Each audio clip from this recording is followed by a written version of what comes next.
Hello and welcome to knowledge nation. मैं सौरभ आर्य एक बार फिर आपका वेलकम करता हूं अपने चैनल पे। जैसे कि अभी तक हमने मनी बैंकिंग एंड उसके बाद हमने गवर्नमेंट बजट पूरे अच्छी तरह से चैप्टर को कंसेप्ट वाइज खत्म किया है, वैसे ही आज फिर हम शुरू कर रहे हैं एक नया चैप्टर। आज के चैप्टर का नाम है बीओपी, बैलेंस ऑफ पेमेंट। आप सबको अवेयर होगा, आप सबको पता होगा ये चीज कि बैलेंस ऑफ पेमेंट भी हमारे टर्म वन के लिए इंपॉर्टेंट है। हालांकि बैलेंस ऑफ पेमेंट से बहुत ज्यादा टॉपिक्स नहीं आ रहे हैं, इसमें बहुत कंसाइज कर दिया गया है, नैरो कर दिया गया है चैप्टर को, लेकिन फिर भी इससे क्वेश्चंस बन सकते हैं और इससे 1 मार्क्स के क्वेश्चन बन सकते हैं क्योंकि 1 मार्क्स टाइप ही ये चैप्टर है। तो हम बहुत ज्यादा डिटेल में तो नहीं जाएंगे क्योंकि ये चैप्टर्स में से बहुत सारे पॉइंट्स हटा दिए गए हैं। एक बार हम देख भी लेंगे कि क्या क्या पॉइंट्स हटे हैं। ठीक है, चलिए पहले शुरू करते हैं। आज का चैप्टर है हमारा बैलेंस ऑफ पेमेंट। मेरा नाम है सौरभ आर्य, आप देख रहे हैं नॉलेज नेशन पे। आइए शुरू करते हैं। ठीक है, चलिए चलते हैं अपने बुक के तरफ और देखते हैं क्या क्या सिलेबस से हमारे हट चुका है। होपफुली आपको ये दिख रहा होगा। ये देखिए, ये है हमारे यूनिट 5 यानी कि बैलेंस ऑफ पेमेंट का पूरा जो भी टर्म वन में आना है, पूरा सिलेबस लिखा है आपके सामने। बैलेंस ऑफ पेमेंट अकाउंट्स यानी कि अकाउंट, जितनी भी तरह के अकाउंट्स हैं वो आएंगे। ठीक है, इसको देखेंगे हम। मीनिंग, कंपोनेंट्स, कंपोनेंट से क्वेश्चन बन सकते हैं। कंपोनेंट्स इंपॉर्टेंट टॉपिक है, इससे आराम से इजीली एग्जामिनर आपसे 1 मार्क्स का क्वेश्चन पूछ सकता है। तो कंपोनेंट को भी हम फोकस करेंगे और फिर आता है हमारे पास foreign exchange rate. Foreign exchange rate में मैनेज फ्लोटिंग, इससे क्वेश्चन आने के चांसेस हैं। ठीक है, तो चैप्टर बहुत कम, जैसे कि बाकी चैप्टर में बहुत सारी डिटेलिंग दी गई थी वैसे इसमें बहुत कम दिया गया है। तो बहुत डेप्थ में तो नहीं जाएंगे चैप्टर को, लेकिन हाँ जहां से वन मार्क्स के क्वेश्चन बन सकते हैं उन सब चीजों को हम फोकस कर लेंगे। ठीक है, आइए चलते हैं अब अपने चैप्टर की तरफ। ये है हमारा बैलेंस ऑफ पेमेंट। मैं वीके की बुक को फॉलो कर रहा हूँ, आप देख सकते हो। अगर आपको ये बुक चाहिए तो आप आराम से मेरे टेलीग्राम हैंडल को ज्वाइन कर सकते हो। टेलीग्राम में हैंडल का नेम है नॉलेज नेशन। नॉलेज नेशन, इसको आपको टेलीग्राम पे डालना है और आप आराम से मेरे ग्रुप में ज्वाइन हो जाओगे। आपको अगर ये बुक चाहिए या मेरे क्लास का कोई भी नोट्स या पीडीएफ कुछ भी चाहिए, एमसीक्यू करवाऊंगा मैं, एमसीक्यू के नोट्स चाहिए, तो आप सभी चीजें टेलीग्राम से डाउनलोड कर सकते हो। कोई दिक्कत नहीं होने वाली है। आप मुझे टेलीग्राम पे भी इसी नाम से ज्वाइन कर सकते हो, इंस्टाग्राम पे भी आप नॉलेज नेशन के नाम से ज्वाइन कर सकते हो और फेसबुक पे भी आप नॉलेज नेशन के नाम से मुझे ज्वाइन कर सकते हो। ठीक है, आइए ज्यादा टाइम नहीं वेस्ट करते हैं, चलते हैं सीधे सीधे अपने सिलेबस की तरफ। तो ये है चैप्टर हमारा बीओपी, क्या balance of payment. Balance of payment, अब आपके दिमाग में ये सुन के आता हो बैलेंस ऑफ पेमेंट आखिर है क्या चीज ये। बीओपी बीओपी बहुत जगह, जब हम पहला चैप्टर पढ़ रहे थे यानी 11th में भी अगर आप पहला चैप्टर पढ़े होगे या फिर कई बारी बीच बीच में चैप्टर में बीओपी वर्ड यूज होता है। समझेंगे एक बारी क्या है ये बीओपी। ठीक है, क्या है, कैसे वर्क करता है। तो इतना कुछ टिपिकल चीज नहीं है, बहुत ईजी है। ठीक है, इतना कुछ बहुत बड़ा दिमाग में हुआ बना के मत चलेगा, बहुत ईजी सा चीज है। क्या है, बैलेंस ऑफ पेमेंट सिर्फ एक अकाउंट है। बैलेंस ऑफ पेमेंट एक अकाउंट है जिसके अंदर देश से पैसा जो जाता है और जो देश में पैसा आता है, यानी जो ट्रांजेक्शन्स होती हैं। पैसा कैसे आता होगा, ज्यादा अगर हम गुड्स बाहर भेजते होंगे तो ही पैसा आता होगा, अगर बाहर की कंट्री इंडिया में कुछ गुड्स भेजते होंगे तो पैसा जाता होगा। यानी हमारे इंडिया से जो भी बाहर जाता है और जो भी अंदर आता है, गुड्स एंड सर्विसेज, मनी और जो भी चीजें आती हैं। ठीक है, जो भी हमारी कंट्री के बाउंड्री लाइन को क्रॉस करता है। ठीक है, जो भी गुड्स एंड सर्विसेज, मनी जो भी है हमारे बाउंड्री लाइन को क्रॉस करेंगी, तो ये चीजें जो रिकॉर्ड होगा वो बैलेंस ऑफ पेमेंट के अंदर रिकॉर्ड किया जाता है। यानी देश का पूरा ट्रांजेक्शन, देश का ट्रांजेक्शन। देखिए मैं किसी पर्सन, किसी कंपनी की बात नहीं कर रहा हूं कि मानते रिलायंस इंडस्ट्री ने किसी बाहर की कंट्री से ट्रेड किया तो नहीं, सिर्फ रिलायंस इंडस्ट्री नहीं, पूरा देश, देश की कोई भी कंपनी, छोटी से छोटी बड़ी से बड़ी, अगर बाहर की देश से एक्सपोर्ट इंपोर्ट का ट्रेड कर रही है तो वो बैलेंस ऑफ पेमेंट में रिकॉर्ड किया जाएगा। ठीक है, तो बैलेंस ऑफ पेमेंट क्या है, बैलेंस ऑफ पेमेंट एक अकाउंट है। ठीक है, जैसे मेरा और आपका अकाउंट होता है बैंक में, वैसे ही बैलेंस ऑफ पेमेंट एक अकाउंट है जो कि आरबीआई मेंटेन करता है। क्यों मेंटेन करता है, to record all the transaction of the country of the India. Okay, India के ऑल द ट्रांजेक्शन को रिकॉर्ड करने के लिए आरबीआई बैलेंस ऑफ पेमेंट को मेंटेन करता है। होपफुली थोड़ा सा समझ में आया होगा आपको। आइए इसके डिटेल में चलते हैं और क्या है। ये तो हुआ ओवरव्यू कि अगर आपसे कोई पूछता है क्या है बीओपी तो आप शॉर्ट में ऐसे बता सकते हो कि BOP is account which is maintained by RBI to maintain all the transaction of India to the rest of the world. India से बाकी पूरे वर्ल्ड में जो भी ट्रांजेक्शन होगी वो कहां मेंटेन की जाएगी, बैलेंस ऑफ पेमेंट में मेंटेन की जाएगी। आइए आगे चलते हैं, आ जाइए। अच्छा, यहाँ लिखा हुआ है, एक बार डेफिनेशन देख भी लेते हैं। Balance of payment is a statement of account showing all the monetary transaction of the country with the rest of the world during a period of time, generally 1 year। यानी बैलेंस ऑफ पेमेंट क्या है? Balance of payment एक statement है, एक account है, एक statement है, जिसमें क्या होता है, जिसमें आप क्या करते हैं, अकाउंट है जिसमें कि जितने भी मॉनेटरी ट्रांजेक्शन हुए हैं, मॉनेटरी ट्रांजेक्शन का मतलब पैसे जा भी सकते हैं बाहर और अंदर आ भी सकते हैं, ठीक है, इंडिया से बाहर पैसे जा भी सकते हैं और इंडिया में आ भी सकते हैं। जितने भी मॉनेटरी ट्रांजेक्शन होंगे वो सारे रिकॉर्ड किए जाएंगे किसके अंदर? बैलेंस ऑफ पेमेंट के अंदर। एक स्पेसिफिक पीरियड ऑफ टाइम के लिए होता है, जनरली 1 ईयर, फाइनेंशियल ईयर कहते हैं, ठीक है। एक साल के अंदर देश में जो भी मॉनेटरी ट्रांजेक्शन होगा, देश से बाहर कंट्री से जो भी मॉनेटरी ट्रांजेक्शन होगा, उसी को हम बीओपी कहते हैं, ठीक है। होपफुली इतनी चीजें आपको समझ में आई होंगी। आगे बढ़ते हैं हम इसमें। अब बात आता है ना कि ठीक है सर, बीओपी तो समझ में आया कि क्या होता है, इसमें एक अकाउंट है जो कि इंडिया, आरबीआई मेंटेन करती है इंडिया के ट्रांजेक्शन को रेस्ट ऑफ द वर्ल्ड से। इतनी बात तो समझ में आती है, बहुत आसान है। अब आगे ये आता है कि क्या ये एक ही अकाउंट है? नहीं, बीओपी के अंदर 3 तरह के अकाउंट खोले जाते हैं। जनरली 2 तरीके के होते हैं, अब यहाँ बस 3 तरीके का है, लेकिन मैं आपको बताऊंगा एंड में कि तीसरा क्यों नहीं होता है, वो आप समझ जाओगे, ठीक है। बट जनरली अभी हमसे अगर पूछा जाएगा कि कितने तरह के अकाउंट होते हैं, तो 3। आपसे 1 मार्क्स में बहुत आसानी से पूछ सकता है, which one is not the part of BOP, कौन सा इसमें से बीओपी का पार्ट नहीं है। आपको 3 दे देगा, चौथा कुछ और लिख के दे देगा, आपको एलिमिनेट करना होगा। तो आपको आना चाहिए कि 3 ऐसे अकाउंट हैं बीओपी में। कौन कौन से अकाउंट है? करेंट अकाउंट है, कैपिटल अकाउंट है और ऑफिशियल रिजर्व अकाउंट है। 3 तरह के अकाउंट है, करंट अकाउंट है, कैपिटल अकाउंट है और ऑफिशियल रिजर्व अकाउंट है, ठीक है। यानी हमने देखा बीओपी एक अकाउंट है जिसके अंदर सारे ट्रांजेक्शन मेंटेन किए जाते हैं। बीओपी के अंदर 3 तरह के खाते खोले जाते हैं, 3 तरह के अकाउंट को मेंटेन किया जाता है। करंट अकाउंट है, कैपिटल अकाउंट है और ऑफिशियल रिजर्व अकाउंट है, ठीक है। अब एक एक करके समझेंगे, ठीक है। अभी देखा था ना हमने, क्या था हमारे पास, अकाउंट्स पूछा गया था और उसके कंपोनेंट्स पूछे गए थे। तो आइए धीरे धीरे समझते हैं कि आखिर करंट अकाउंट में क्या क्या चीजें आती हैं और कैपिटल अकाउंट में क्या क्या चीजें आती हैं, ठीक है। अब आप बोलोगे सर क्या आप पजल कर रहे हो? नहीं, पजल नहीं कर रहा हूं, बस मैं इतना समझा रहा हूं कि बीओपी के अंदर 3 अकाउंट खुलते हैं, तीनों अकाउंट के अंदर अलग अलग कंपोनेंट्स आते हैं। अगर एक ही कंपोनेंट्स जाने होते तो फिर 3 अलग अकाउंट की जरूरत क्या पड़ती? नहीं, 3 अलग चीज मेंटेन होती है। तो क्या 3 अलग चीज है, आइए समझते हैं इस चीज को। जैसे बात करते हैं करंट अकाउंट की, सबसे पहले बात करते हैं करंट अकाउंट की, ठीक है। करंट अकाउंट क्या है, ठीक है। करंट अकाउंट में कैसे ट्रांजेक्शन्स मेंटेन किए जाते हैं, देखो। करंट अकाउंट के कंपोनेंट्स क्या क्या हैं? पहला पहला कंपोनेंट है करंट अकाउंट में एक्सपोर्ट और इंपोर्ट ऑफ गुड्स, यानी एक्सपोर्ट इंपोर्ट ऑफ गुड्स यानी विजिबल आइटम। अगर बाउंड्री लाइन को कोई भी विजिबल आइटम क्रॉस करेगा, अगर बाउंड्री लाइन को कोई भी विजिबल आइटम क्रॉस करेगा तो किस में जाएगा? करंट अकाउंट में जाएगा, ठीक है। बाउंड्री लाइन को कोई भी विजिबल गुड्स गुड्स जो है क्रॉस करेगा, तो पहला कंपोनेंट है क्या? गुड्स। गुड्स मतलब विजिबल, ठीक है। गुड्स विजिबल होता है, सर्विस इनविजिबल होता है, ठीक है। जिसको हम टेंजिबल और इंटेंजिबल भी बोलते हैं। इंटेंजिबल होता है जिसको हम टच नहीं कर सकते हैं, और टेंजिबल होता है जिसको हम टच कर सकते हैं। तो गुड्स क्या हो गया? टेंजिबल हो गया, ठीक है। यानी जब टेंजिबल गुड्स हमारा बाउंड्री को क्रॉस करता है तो वो किस में रिकॉर्ड किया जाता है? करंट अकाउंट में रिप्रेजेंट किया जाता है। अगला आता है एक्सपोर्ट इंपोर्ट ऑफ सर्विसेज, यानी गुड्स भी है सर्विस भी है, यानी विजिबल गुड्स, विजिबल और इनविजिबल दोनों ही किसमें रिकॉर्ड किए जाते हैं? करंट अकाउंट में रिकॉर्ड किए जाते हैं। यानी अगर आपसे 1 मार्क्स में पूछ लिया जाता है कि टेंजिबल और इंटेंजिबल गुड्स कौन से अकाउंट में रिप्रेजेंट किए जाते हैं या रिकॉर्ड किए जाते हैं, तो किसमें किए जाते हैं? करंट अकाउंट में रिकॉर्ड किए जाते हैं। आराम से आप कर पाओगे इस चीज को। देखो, सर्विसेज को क्या बोलते हैं, देख लीजिए।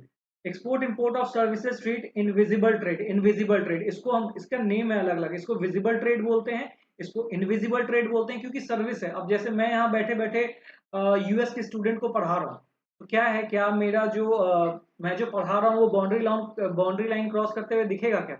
वो नहीं दिखेगा। यानी क्या है, वो इनविजिबल चीज है, लेकिन मैं सर्विस दे तो रहा हूँ ना बाहर के बच्चे को, ठीक है।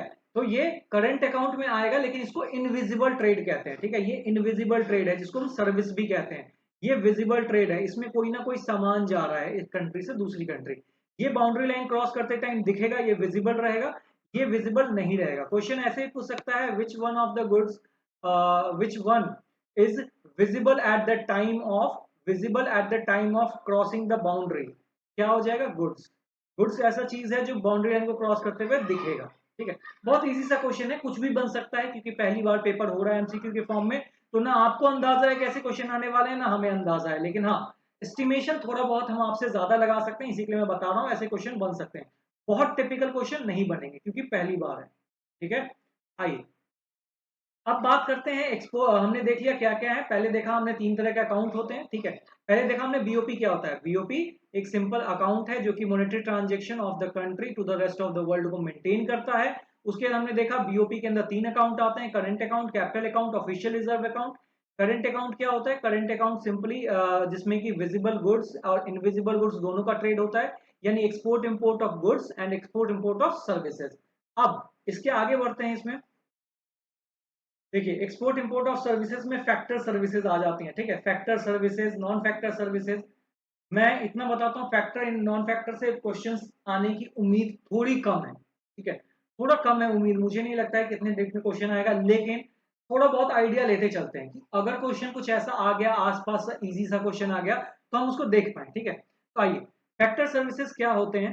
ठीक है, फैक्टर सर्विसेज क्या होते हैं, आप जैसे फैक्टर पेमेंट पढ़े होगे। ठीक है, जब हम नेशनल इनकम अगर आप पढ़े हो या फिर आगे जब हम पढ़ेंगे तब भी मैं आपको समझाऊंगा फैक्टर इनकम और नॉन फैक्टर इनकम क्या होता है। ठीक है, फैक्टर सर्विसेज कुछ उससे मिलता जुलता है, एग्जैक्ट नहीं कह सकते, कुछ मिलता जुलता है। फैक्टर सर्विसेज आर दो services lead two factor payment और फैक्टर इनकम। यानी फैक्टर सर्विसेज वो सर्विसेज होती हैं या फैक्टर इनकम वो इनकम होता है जहां पे कुछ ना कुछ इकोनॉमिकल एक्टिविटी करके पैसा कमाया जा रहा है। ठीक है, जैसे मैं किसी बच्चे को पढ़ा रहा हूं तो वो कहीं ना कहीं इकोनॉमिकल एक्टिविटी है। मैं किसी को सर्विस दे रहा हूं, जैसे कि मान लीजिए मैं उसके लिए कुछ वीडियोस बना रहा हूं। ठीक है, तो मैं उनको सर्विस दे रहा हूं, ये फैक्टर है। फैक्टर यानी अर्नड इनकम। ठीक है, फैक्टर इनकम मतलब क्या होता है? Earned income. नॉन फैक्टर क्या होता है? अनअर्नड। आप एग्जैक्टली यहाँ पे नहीं लगा सकते हो, लेकिन मैं थोड़ा सा ओवरव्यू दे रहा हूँ। ठीक है, तो यहाँ पे फैक्टर सर्विसेज में वो आते हैं जो फैक्टर इनकम है। जैसे क्या हो सकते हैं? आप पूछोगे सर क्या है, यही बता दो सीधे सीधे, तो लीजिए बता देते हैं आपको। कंपनसेशन ऑफ एम्प्लॉय, यानी एम्प्लॉय कोई आपके लिए काम कर रहा है, मैं वर्क फ्रॉम होम कर रहा हूँ जो कि जर्मनी की कंपनी है, तो क्या होगा? वो जो मुझे पेमेंट देगी वो किस में आएगा? फैक्टर सर्विसेज में आएगा। क्यों? क्योंकि वो मुझे कंपनसेशन ही तो दे रही है। मेरे सर्विसेज का मैं उसके लिए महीने भर काम करता हूं तो महीने के एंड में वो मुझे पैसे देती है, उसको क्या बोलते हैं? Compensation of employ. ठीक है, दूसरा इन्वेस्टमेंट इनकम, ये सब चीजें क्या आती हैं? फैक्टर में आती हैं, यानी अर्नड इनकम टाइप जो चीजें होती हैं वो सारा किस में आता है? फैक्टर सर्विसेज में। ठीक है, चलिए अब नॉन फैक्टर की बात करते हैं। देखिए यहाँ पे लिखा हुआ है factor income is equal to compensation of employ, rent, interest, profit, investment. ये ना, ये आपने अगर थोड़ा सा भी अगर पढ़ा होगा आपने, जहाँ पे हमने पढ़ा है नेशनल इनकम डिटर्मिनेशन, हमने नहीं पढ़ा, अगर आपने पढ़ा होगा या फिर मैंने पहले पुरानी वीडियोस में पढ़ा रखा है, अगर आप वहां से देखना चाहो तो देख सकते हो। ठीक है, तो वहां पे रेंट, इंटरेस्ट, प्रॉफिट ये सारा क्या होता है? फैक्टर इनकम का पार्ट होता है। तो मैं बहुत ज्यादा यहाँ पे तो नहीं समझा सकता हूँ क्योंकि इंपॉर्टेंट भी नहीं है, और यहाँ पे यहाँ का वो कॉन्सेप्ट है भी नहीं, ये उस चैप्टर का कंसेप्ट है थोड़ा। ठीक है, बस इतना समझ लीजिएगा फैक्टर इनकम मतलब क्या होता है। वो ये इनकम होता है जिसको अर्न किया जाता है, अर्नड इनकम कहते हैं इसको। ठीक है, जैसे कि रेंट, इंटरेस्ट, प्रॉफिट। आप बोलोगे रेंट सर कैसे अर्नड इनकम होता है? भाई मैंने पैसे लगा के घर बनाया तभी तो रेंट मिल रहा है, तो अर्नड ही है ना ये। ठीक है, फिर अनअर्नड क्या होता है? जो कि आप किसी से मांग लेते हो, जो आप अपने फिर पापा से, अपने फ्रेंड से पैसे मांग लेते हो और वापस नहीं करते हो, तो बोलते हैं अनअर्नड इनकम। ठीक है, आइए आगे चलते हैं, आगे चलें। नॉन फैक्टर सर्विसेज, अच्छा इसका बहुत अच्छा है, बहुत क्लासीफाई है ये नॉन फैक्टर। इसने बोला, नॉन फैक्टर सर्विसेज ने बोला मुझे नहीं पता मैं क्या हूं। नॉन फैक्टर सर्विसेज ने बोला कि मुझे नहीं पता मैं क्या हूं।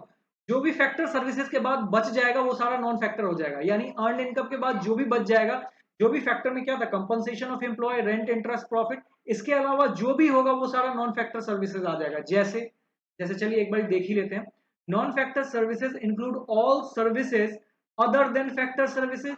जो फैक्टर सर्विसेज में नहीं आता है वो किस में आता है? वो नॉन फैक्टर में आता है। बोलोगे सर क्या बता रहे हो, क्यों कंफ्यूज कर रहे हो? कंफ्यूज नहीं कर रहा हूं, बस समझने की कोशिश कीजिएगा। फैक्टर इनकम वो इनकम है जो कि अर्नड इनकम है, जैसे कि हमारा कंपनसेशन ऑफ एम्प्लॉय। कंपनसेशन तब मिलता है जब हम महीने भर काम करते हैं। रेंट, इंटरेस्ट, प्रॉफिट ये सारा अर्नड है। इसके अलावा बाकी जो भी ऑप्शन आपको दिखेगा वो सारा नॉन फैक्टर सर्विसेज होगा। ठीक है, monetary transaction related to non factor services record in the receipt of देखिए, अच्छा ये तो ये सिंपल सी, इन्होंने सीधे सीधे इसमें एक्सप्लेन किया नहीं गया है बहुत अच्छे से, और इतना जरूरी भी नहीं है, सीधे उसने बोला है कि जो फैक्टर में नहीं आएगा वो नॉन फैक्टर में आ जाएगा, ठीक है। ओके, चलिए चलिए ठीक है, होपफुली आपको ये समझ में आया होगा, ज्यादा ज्यादा सोचने की जरूरत नहीं है। क्यों? क्योंकि बहुत ज्यादा डीप में आपसे चैप्टर डिमांड भी नहीं कर रहा है, ठीक है, बहुत ज्यादा डीप में चैप्टर डिमांड भी नहीं कर रहा है, और जितना मैं करवा रहा हूँ उतना इनफ है आपके लिए क्वेश्चन करने के लिए। जितने बुक ने एक्सप्लेन किया, आप कोई भी बुक उठा लो, इससे ज्यादा एक्सप्लेनेशन है तो आप मुझे बताना, मैं उससे ज्यादा कर दूंगा, कोई दिक्कत नहीं, ठीक है। लेकिन ये एग्जैक्ट पॉइंट टू पॉइंट बात कर रहा है, ठीक है। आइए आगे बढ़ते हैं। हमने देखा क्या आया था, एक्सपोर्ट इंपोर्ट ऑफ गुड था, एक्सपोर्ट इंपोर्ट ऑफ सर्विसेज था, ठीक है, जिसके अंदर सर्विसेज के अंदर क्या आया था, फैक्टर और नॉन फैक्टर आया था। अब बात करते हैं करंट अकाउंट की, करंट ट्रांजेक्शन की, सॉरी, करंट ट्रांजेक्शन। अब बोले करंट ट्रांजेक्शन क्या है सर? बिल्कुल बताते हैं करंट ट्रांजेक्शन क्या होता है। देखो, करंट ट्रांजेक्शन को ऐसे समझो आप, कोई भी, जैसे आपने देखा होगा कि अभी जब कोविड का सिचुएशन आया था तो वर्ल्ड हेल्थ ऑर्गेनाइजेशन है, डब्ल्यू एच ओ ने इंडिया में पैसे डाले थे, और भी कंट्रीज ने इंडिया को पैसे दिए थे, बाकी कंट्री भी एक दूसरे की हेल्प कर रही थी। या फिर आपने देखा होगा कई ऐसे इंडियन ट्रस्ट हैं जो कि फॉरेन एक्सपेंसेस से चलते हैं, तो वो जो पैसे आते हैं, वो जो ग्रांट्स आता है, वो जो डोनेशन आता है, वो जो गिफ्ट आता है, ये सभी चीजें कहाँ चली जाती है? करंट ट्रांसफर में। समझिएगा, ठीक है, क्या चीज है? करंट अकाउंट पढ़ रहे हैं, करंट अकाउंट में हमने देखा उसको तीन हिस्सों में बांट दिया हमने। पहला आया क्या था? Export import of visible good यानी goods, export import of services, और करंट ट्रांसफर। ये तीन चीज हो गया। करंट ट्रांसफर में क्या है? सिंपल सी चीज है, करंट ट्रांसफर मीन्स जो भी ग्रांट डोनेशन अर्न इनकम है, अनअर्नड इनकम जिसको हम कहते हैं, जो कि अर्न नहीं किया गया, आपको मिल रहा है, आपको ग्रांट मिलता है, आपको डोनेशन, आपने क्या काम किया है ग्रांट के लिए? नहीं किया, आपने डोनेशन के लिए काम किया, नहीं, आपको डोनेशन मिला है, ठीक है। तो ये सब चीजें कहाँ आ जाता है? करंट अकाउंट में। आपसे बहुत प्यार से एक मार्क्स का क्वेश्चन पूछ लिया जा सकता है कि ग्रांट्स एंड डोनेशन किस तरह के, किस टाइप के अकाउंट में रिकॉर्ड किए जा सकते हैं। अब देखिए, इसमें ना अगर ऑप्शन में आपके आता है करंट अकाउंट, तो आप करंट अकाउंट मार्क करोगे। लेकिन अगर ऑप्शन को और भी ट्विस्ट कर दे तो वो बोल सकता है current transfer, export import of good, export import of services, तो आपको करंट ट्रांसफर में टिक करना होगा। इसी के लिए मैं हमेशा बोलता हूँ कि एमसीक्यू में डिफिकल्ट ये होता है ना कि आप क्वेश्चन मानते हैं 150 चाहे 1000 सॉल्व करके चले जाओ, ऑप्शंस अगर ट्विस्ट कर दिए गए तो आपसे क्वेश्चन जो पढ़ा हुआ है वो भी नहीं होगा आपसे, ठीक है। तो इसी के लिए थोड़ा डिटेल में समझते हैं, ठीक है। होपफुली इतनी चीजें आपको समझ में आई होगी। आइए आगे बढ़ते हैं। ये देखिए पूरा मॉडल बना हुआ है, ठीक है, ये पूरा ही मॉडल है जो मैंने आपको समझाया है। थोड़ा सा मैं इसको ऐसा करता हूँ ताकि आपको दिखे, ठीक है, होपफुली आपको ये विजिबल होगा। आइए एक बार इस मॉडल को और देख लेते हैं। पहले मैंने बोला था कंपोनेंट्स को ऑफ करंट अकाउंट को हम ब्रेक करते हैं, export of good, import of good, and current transfer, अच्छा इनविजिबल, ठीक है, ये इसी के अंदर इंक्लूड कर दिया गया, पर कोई बात नहीं।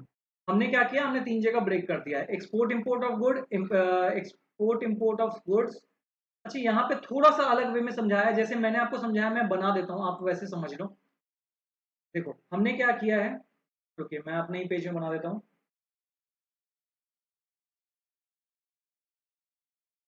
आइए, क्या समझा है हमने? हमने देखा क्या कि पहले हमने देखा बीओपी क्या होता है, ठीक है, बीओपी क्या होता है। उसके बाद हमने देखा इसके अंदर तीन तरह के अकाउंट होते हैं, करेंट अकाउंट होते हैं, कैपिटल अकाउंट होते हैं, ठीक है, और हमारे पास ऑफिशियल रिजर्व अकाउंट होता है, ठीक है, ये तीन तरह के होते हैं, ठीक है। उसके अभी हम पढ़ रहे हैं करंट अकाउंट। करंट अकाउंट को हमने तीन हिस्सों में बांट दिया, ठीक है। पहला हमारे पास था export and import of goods, export and import of goods, ठीक है। फिर हमने देखा export and import of services. फिर हमने देखा इसके अंदर क्या क्या था? करंट ट्रांसफर, करंट ट्रांसफर, ठीक है, ये था। अब हमने सर्विसेज में क्या क्या देखे थे? हमने सर्विसेज में देखा था फैक्टर और नॉन फैक्टर, फैक्टर और नॉन फैक्टर। क्या ये इतनी चीजें समझ में आई? ये जो इमेज मैं आपके माइंड में पिक्चराइज करना चाहता हूँ, क्या ये गया आपके पास? दिमाग में सोचिए, इसको ब्रेक कर रहे हैं तीन हिस्सों में, फिर इसको दो हिस्सों में ब्रेक कर रहे हैं। इसका मतलब क्या है? इसका मतलब है गुड्स एंड सर्विसेज यानी विजिबल ट्रेड, जब ये क्रॉस करेगा तो विजिबल होगा, जब ये क्रॉस करेगा तो ये नहीं दिखेगा। ये वो होता है जो ग्रांट एंड डोनेशंस आते हैं, यानी कि अर्न इनकम होता है। ठीक है, इस पिक्चर को दिमाग में क्रिएट कीजिएगा और आपके बहुत सारे 1 मार्क्स के क्वेश्चन आप कर पाओगे। चलिए आगे बढ़ते हैं अब हम। ठीक है, अब ठीक है, अच्छा आप लोग में से कई के दिमाग में ये चल रहा होगा कि सर इससे क्या ये न्यूमेरिकल क्वेश्चन आ सकते हैं? नहीं आ सकते हैं। बीओपी से न्यूमेरिकल क्वेश्चन पूछना बंद कर दिया गया, बहुत पहले से नहीं आते हैं बीओपी से कोई भी न्यूमेरिकल क्वेश्चन। अगर न्यूमेरिकल क्वेश्चन आ गया ना तो समझो आपके लिए बोनस पॉइंट है, बोनस मार्क्स हैं, ले लो, क्योंकि इसमें कोई ट्रिक लगता ही नहीं है, बहुत ईजी होता है, बस प्लस माइनस करना होता है, आंसर निकल जाता है। हालांकि ये इस पेपर में इंपॉर्टेंट नहीं है, अगर नेक्स्ट सेशन में इंपॉर्टेंट बनता है तो मैं आपके इसके क्वेश्चंस भी करना सिखा दूंगा, वरना ट्रस्ट मी बोनस मार्क्स है सिर्फ, फ्री के मार्क्स हैं जिसमें सिर्फ आपको ऐड या माइनस करना होता है। कई बार तो आंसर क्वेश्चन में ही लिखा होता है, बस आपको आइडेंटिफाई करना होता है कि अच्छा ये पर्टिकुलर आंसर है। ठीक है, तो बहुत ईजी बनता है, इसीलिए ये नहीं आता है। ठीक है, अब आ जाते हैं, जैसे हमने करंट अकाउंट किया अब हम कैपिटल अकाउंट करेंगे। ठीक है, करंट अकाउंट हो गया, अब हम कैपिटल अकाउंट को करेंगे। अब कैपिटल अकाउंट क्या है सर, आइए समझते हैं कैपिटल अकाउंट क्या है। ठीक है, चलिए कैपिटल अकाउंट में क्या क्या आ जाते हैं। ठीक है, कंपोनेंट्स, कंपोनेंट्स देख लीजिए, इंपॉर्टेंट है, जैसे अभी हमने 3 कंपोनेंट किया वैसे ही इसके भी कंपोनेंट्स करेंगे। ठीक है, देखिए two principal components of capital account, capital account के टू प्रिंसिपल कंपोनेंट है, हालांकि टू ही नहीं है, और भी कंपोनेंट्स हैं, लेकिन टू प्रिंसिपल कंपोनेंट्स हैं, जैसे बोरोइंग एंड फॉरेन इन्वेस्टमेंट। ठीक है, बोरोइंग एंड फॉरेन इन्वेस्टमेंट, देखिए इसको ब्रेक करेंगे, बट ना ज्यादा बहुत ज्यादा ऐसा बिल्कुल डूब नहीं जाना इस कंसेप्ट में, क्यों? क्योंकि पहले से सीबीएसई ने बोला है कि इससे बहुत टफ क्वेश्चन नहीं बनेंगे। ठीक है, जहां पे टफ बनेंगे हम वहां पे जा रहे हैं, जैसे करंट अकाउंट से टफ बन सकता था। ठीक है, अकाउंट कितने टाइप का है ये बन सकता है क्वेश्चन। ठीक है, कंपोनेंट्स क्या है, two principal component of capital account, borrowing and foreign investment. अब बोरोइंग, ठीक है, पहले बोरोइंग को समझते हैं। ठीक है, बोरोइंग, बोरोइंग भी दो तरीके का है, बस दिमाग में ब्रेक करते चलिए। ठीक है, कैपिटल अकाउंट, कैपिटल अकाउंट में दो हिस्सा आ गया, borrowing and foreign investment. Borrowing को दो और हिस्सों में ब्रेक कर दिया हमने, क्या आ गया, external commercial borrowing and external assistance. ठीक है, एक्सटर्नल कमर्शियल बोरोइंग और एक्सटर्नल असिस्टेंस। ठीक है, कमर्शियल बोरोइंग को पहले समझते हैं क्या होता है, वैसे मैं दोनों को ही समझा देता हूँ बेसिकली, बहुत ज्यादा डिटेल में जाते हुए मैं आपको समझाता हूँ। एक्सटर्नल कमर्शियल बोरोइंग मतलब क्या होता है, देखिए जब आप किसी कोई बिजनेस, कॉमर्स मतलब क्या होता है, बिजनेस, जब आप बिजनेस करने के लिए बाहर के देश से पैसे लेते हो, जब आप बिजनेस करने के लिए कोई फॉरेन इन्वेस्टर लेते हो, ठीक है, आपको कोई बिजनेस करना है, जैसे आपने देखा हो कई ऐसी कंपनीज होती हैं जो, हाँ जी, माफ कीजिएगा, वीडियो थोड़ा सा लैग किया बीच में। ठीक है, थोड़ा सा वीडियो लैग किया है, लेकिन हम जहां पे टॉपिक को छोड़े थे वहीं से टॉपिक को स्टार्ट करेंगे। थोड़ा सा 2 मिनट का लिए मैं पहले ही जा रहा हूँ, 2 मिनट लेट नहीं कर रहा हूँ, एक्चुअली वीडियो ऑफ हो गई थी और मैं कंटिन्यूटी में चला गया था, इसी के थोड़ा सा लैग कर रहा है, माफ कीजिएगा इस चीज के लिए। चाहिए फिर से शुरू करते हैं, क्या कर रहे थे हमने करंट अकाउंट कर लिया था, हम कैपिटल अकाउंट कर रहे थे। कैपिटल अकाउंट में कंपोनेंट्स को पढ़ रहे थे हम। कंपोनेंट्स में पहला कंपोनेंट हमने देखा, करंट अकाउंट के टू प्रिंसिपल कंपोनेंट्स हैं। ठीक है, दो बेसिक और दो इंपॉर्टेंट कंपोनेंट्स हैं, जिसमें कि पहला क्या है हमारे पास, बोरोइंग, दूसरा क्या है हमारे पास, फॉरेन इन्वेस्टमेंट। इस चीज को हमने थोड़ा सा समझा था, एक बार फिर से समझ लेते हैं क्या है बोरोइंग और फॉरेन इन्वेस्टमेंट। बोरोइंग मतलब होता है, बोरोइंग मतलब बेसिकली होता है पैसा लेना, उधार लेना। ठीक है, किसी से पैसे लेना को बोरोइंग कहते हैं। अब बोलोगे सर इसका क्या यूज है कैपिटल अकाउंट में, तो है यूज, आगे पढ़ते हैं। ठीक है, बोरोइंग, बोरोइंग में भी दो सब पार्ट बन गए। ठीक है, पहले आपने क्या देखा, पहले है कैपिटल अकाउंट, कैपिटल अकाउंट के दो कंपोनेंट्स बन गए, क्या क्या आ गया, borrowing and foreign investment. Borrowing में दो पार्ट बन गए, क्या हो गया, एक्सटर्नल कमर्शियल बोरोइंग और एक्सटर्नल असिस्टेंस। अब देखिए समझिए, बुक में उतने अच्छे से दिया नहीं होगा, मैं आपको सीधे थॉरली समझा रहा हूँ क्या चीजें होती है। ठीक है, एक्सटर्नल कमर्शियल बोरोइंग और एक्सटर्नल असिस्टेंस। कमर्शियल बोरोइंग क्या होता है, एक्सटर्नल मतलब समझ रहे हो ना, आउटसाइड ऑफ द कंट्री। ठीक है, इंटरनल मतलब इनसाइड द कंट्री, एक्सटर्नल मतलब आउटसाइड, यानी बाहर से आप कॉमर्शियल पर्पज से पैसे लेते हो। कॉमर्शियल पर्पज, कॉमर्शियल मतलब क्या होता है, बिजनेस पर्पज से, कॉमर्स मतलब बिजनेस, यानी आप एक टेरिटरी के बाहर, यानी कि इंडिया के बाहर से, बाहर की कंट्री से क्या कर रहे हो, कॉमर्स करने के लिए यानी बिजनेस करने के लिए अगर आप पैसे ले रहे हो तो वो कहाँ आ जाएगा, एक्सटर्नल कॉमर्शियल बोरोइंग में। ठीक है, यानी अगर आप आउटसाइड इंडिया से कॉमर्शियल पर्पज से पैसे लोगे तो वो क्या हो जाएगा, कॉमर्शियल, एक्सटर्नल कॉमर्शियल बोरोइंग। अब बोलोगे सर यही है तो फिर एक्सटर्नल असिस्टेंस क्या है, बिल्कुल बताते हैं एक्सटर्नल असिस्टेंस क्या है। एक्सटर्नल असिस्टेंस वो है जब आप बिजनेस के लिए नहीं, आप हेल्प के मोटिव से लेते हो। कई सारी कंपनीज एक दूसरे कंपनीज को सपोर्ट करती हैं, ठीक है, जहां पे आप बिजनेस के लिए नहीं, एक होता है डेडिकेटली बिजनेस के लिए कि हमें इस बिजनेस में आपका इन्वेस्टमेंट चाहिए, ठीक है, हमें ये बिजनेस स्टार्ट करना है, इतने पैसे चाहिए, फिर आपका जब प्रॉफिट आएगा आप इतना ले जाना। एक होता है एक्सटर्नल हेल्प असिस्टेंस, वो अलग चीज है, दो अलग चीज है। होपफुली आप अपने दिमाग को खुजला रहे हो कि ऐसा क्या हो गया, क्या सर कंफ्यूजिंग बता रहे, कंफ्यूजिंग नहीं है। एक्सटर्नल कॉमर्शियल बोरोइंग यानी कि आउट ऑफ द कंट्री से जब पैसे आते हैं और वो कॉमर्स के लिए आते हैं यानी बिजनेस के लिए आते हैं तो एक्सटर्नल कॉमर्शियल बोरोइंग कहते हैं उसको। लेकिन जब वो असिस्टेंस के रूप में आते हैं, हेल्प के रूप में आते हैं, तो उसको कॉमर्शियल असिस्टेंस कहते हैं। ये इंपॉर्टेंट नहीं है, मैं खुद बता रहा हूं, जो भी मैंने बताया इसको इंपॉर्टेंट नहीं है। इंपॉर्टेंट क्या है अब मैं बताऊंगा।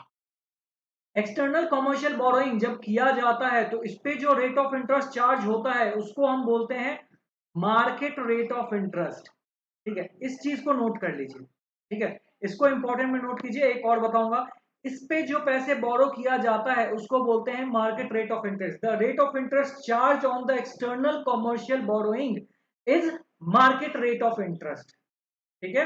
अगला है हमारे पास एक्सटर्नल असिस्टेंस, इस पे जो पैसे लिए जाते हैं, इस पे जो चार्ज किया जाता है उसको बोलते हैं हम the concessional rate of interest, the concessional rate of interest, ठीक है।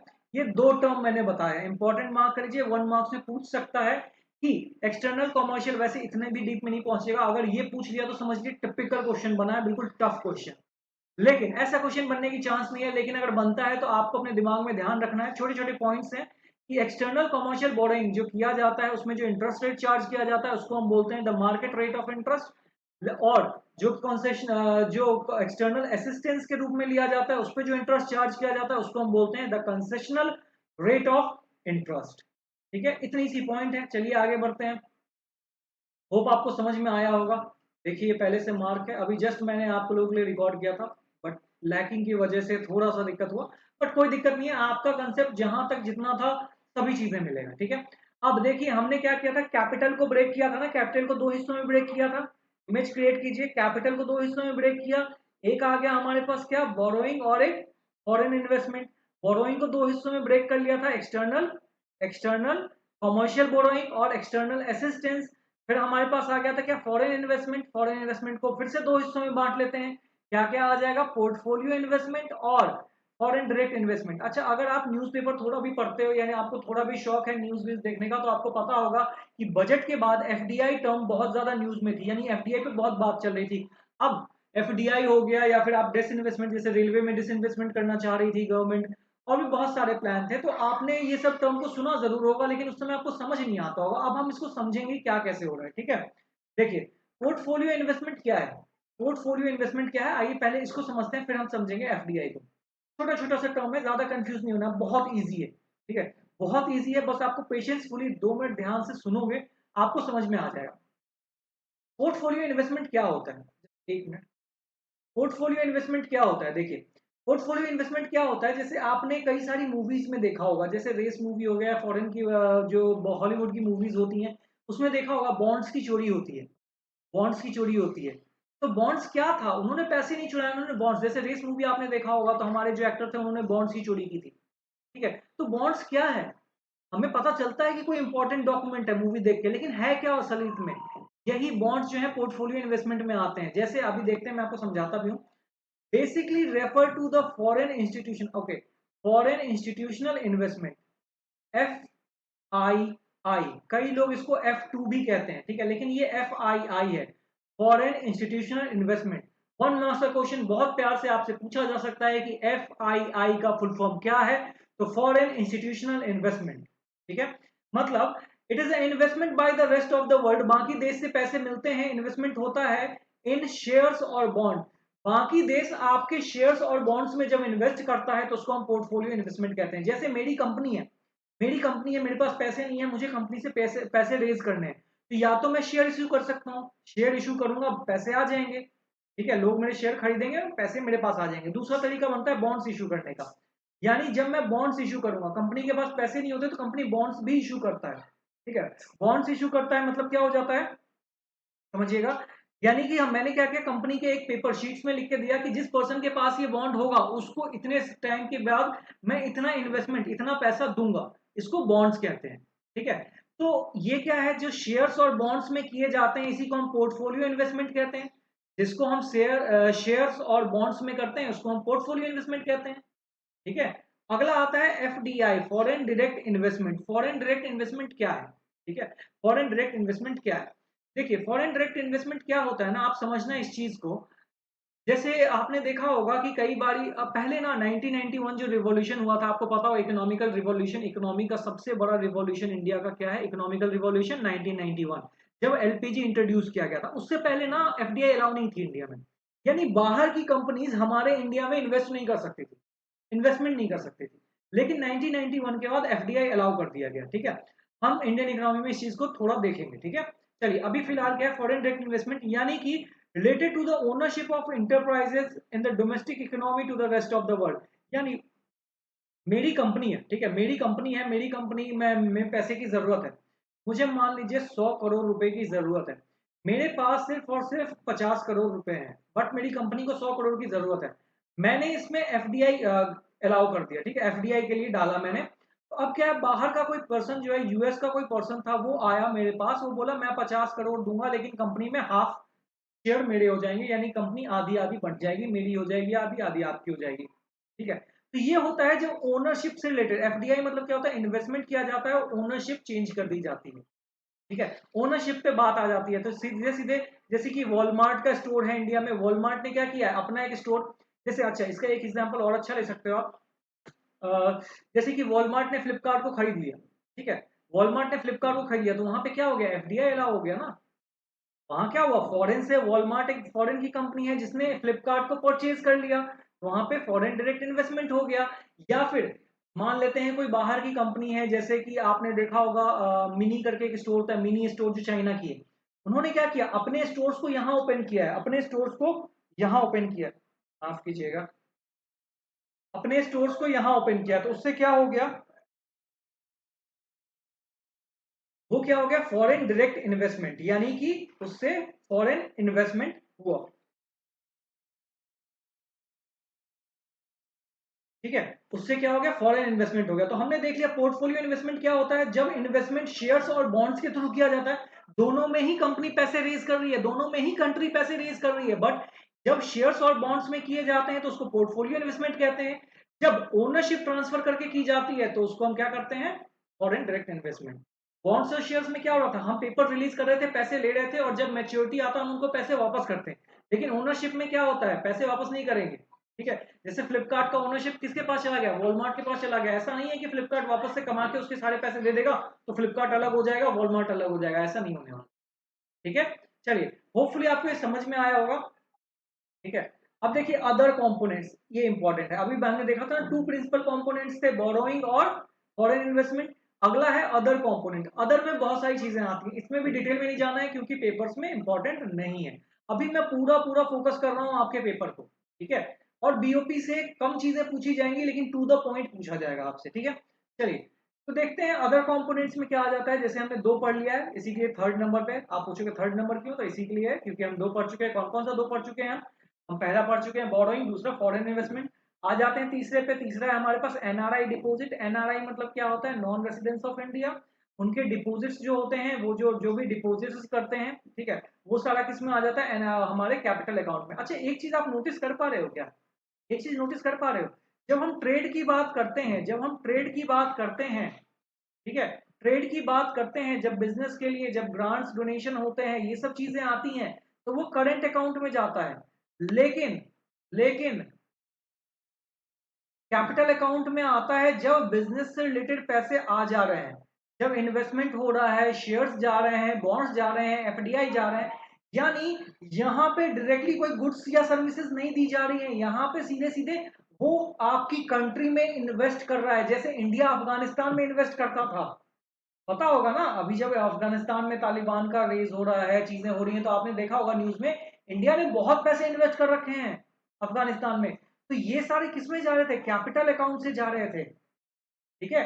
करंट अकाउंट में ट्रेड बिजनेस से रिलेटेड चीजें आती हैं, या फिर ग्रांट एंड डोनेशन, यानी ग्रांट एंड डोनेशन भी उसी को आती है जो बिजनेस या फिर एनजीओ चल रहे हैं, ठीक है। लेकिन यहाँ पे क्या आते हैं, यहाँ पे ऐसी कुछ चीजें, यहाँ पे सीधे सीधी बात की जाती है जहाँ पे कैपिटल की बात की जा रही है, मेनली पैसे की बात की जा रही है, जो कि आपकी कंट्री में पैसे इन्वेस्ट करता है या आपकी कंट्री किसी और देश में इन्वेस्ट करती है। गुड्स एंड सर्विसेज से कुछ लेना देना नहीं है, ठीक है। कुछ भी लेके नहीं जा रही है, यहाँ पे इन्वेस्ट कर रही है, या फिर आप किसी कंट्री में इन्वेस्ट कर रहे हो। यहाँ पे क्या है, आप कुछ बेच रहे हो उस कंट्री में, भेज रहे हो या बेच रहे हो, उसके बदले में आपको पैसे मिल रहे हैं, ठीक है। तो यहाँ पे ट्रेड से रिलेटेड चीजें आ जाती हैं, यहाँ पे इन्वेस्टमेंट से रिलेटेड चीजें आ जाती हैं, ठीक है। अगर ये आप देख पा रहे हो तो अच्छी बात है, नहीं देख पा रहे हो, कई बच्चों को नहीं समझ में आ रहा, सर ऐसे कैसे हो रहा है, कैसे बोल रहे हो, ये पॉइंट भी है, ये पॉइंट भी है, तो देखो आपको नहीं समझ में आ रहा है, इतने कोई दिक्कत लेने वाली बात है नहीं, ठीक है। धीरे धीरे जब आप समझोगे चीजों को तो आपको खुद दिखने लगेगा, ठीक है। यही तो फर्क होता है, बस आपको जब दिखने लगती है चीजें ना, जब आप विजुअलाइज करने लगते हो, तो फिर आपसे कोई क्वेश्चन बच ही नहीं सकता है, ठीक है। एनआरआई डिपॉजिट सिंपल है, जो डिपॉजिट एनआरआई के द्वारा किया जाता है, एनआरआई फैमिलीज को अपने पैसे भेजते हैं, जो मनी सेंड किए जाते हैं, जैसे देख लीजिए, it is needed to the noted that the money send by the NRI in their family to the India.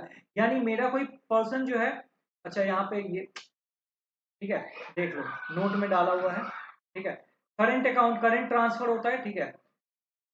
जैसे चलो एक चीज आपको समझा ही देता हूँ मैं यहाँ पे, देखो, जैसे मैंने बोला था अर्न और अनअर्न, ध्यान है आपको, फैक्टर और नॉन फैक्टर में बताया था मैंने आपको अभी। तो अगर मैं बोलता हूं कि कोई भी पैसा आपको ट्रांसफर किया जा रहा है एनआरआई फैमिलीज के द्वारा, जो कि फैमिली को किया जा रहा है, तो वो करंट ट्रांसफर में आ जाता है। क्यों? क्योंकि अब आप बोलोगे सर वो ग्रांट या डोनेशन कहाँ है, बट वो अर्नड भी तो नहीं है ना, वो अपनी फैमिलीज को चलाने के लिए पैसे भेज रहे हैं। आप वो बोलेगे आपके पापा आपकी फैमिली को चला रहे, तो क्या ये सर करंट ट्रांसफर हो गया? जो आपको पैसे देते हैं, हाँ वो करंट ट्रांसफर हो गया, आपने अर्न नहीं किया है, बस ये है कि आप उनके बेटे हो या आप उनकी बेटी हो तो आपको पैसा मिल रहा है, तो करंट ट्रांसफर तो है, ठीक है। सुनने में थोड़ा अजीब लगेगा कि अच्छा पापा मतलब हमें ऐसे ही दे रहे हैं, आप सोचो ना, आप पापा को कुछ दे रहे हो क्या बदले में?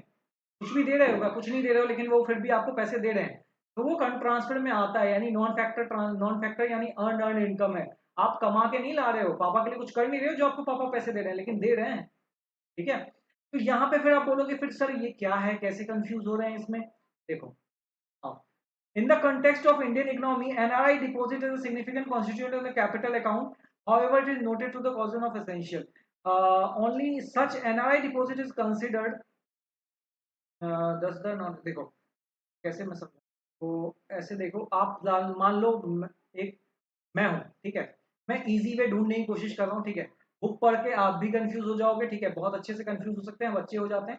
एक चीज देखिए, अगर कोई एनआरआई है, ठीक है, एनआरआई है, ठीक है, वो अपना डिपॉजिट इंडिया में करता है, डोमेस्टिक कंट्री में करता है, वो अपने डिपॉजिट्स को इंडिया में रखता है, ठीक है। जैसे बहुत सारे एनआरआई हैं, एक देखो, एक होते हैं जो बाहर रह रहे हैं, ठीक है, लेकिन वो एनआरआई नहीं है। मैं इसके अलावा आपको समझा रहा हूँ, जो यहाँ पे थोड़ा सा टिपिकल वर्ड में बोला है, मैं आपको इजी वर्ड में समझा रहा हूँ, ध्यान समझिएगा।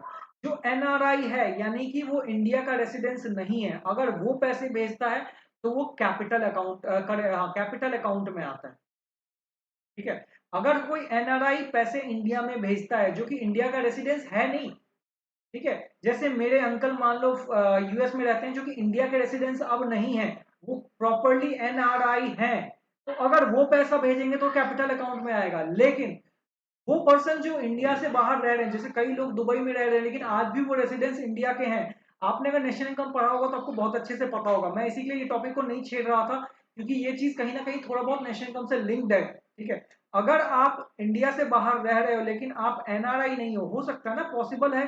अगर मैं जाके अभी 1 महीने के लिए जर्मनी में रहने लगूँ, इसका मतलब ये तो नहीं है कि मैं वहां पे एनआरआई बन जाऊंगा, मैं अब सॉरी मैं एनआरआई हो जाऊंगा, नहीं, मैं रहूंगा इंडिया का रेसिडेंस, हाँ मैं रह वहां रहा हूँ, मैं वहां का रेसिडेंस नहीं हूं, मुझे वहां का ग्रीन कार्ड नहीं मिला।